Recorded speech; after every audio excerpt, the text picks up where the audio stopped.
Hey friends, if you encounter the error, your PC will automatically restart in 1 minute in Windows 11, then please watch this video. I will guide you through the resolutions.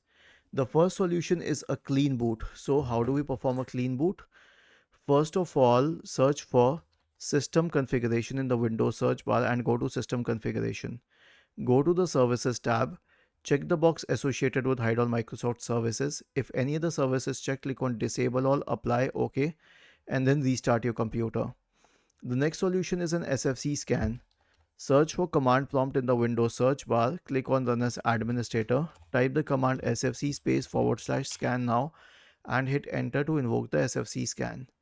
The next solution is to update Windows. Right click on the start button, select settings from the menu. Go to the Windows Update tab and click on check for updates in the right pane.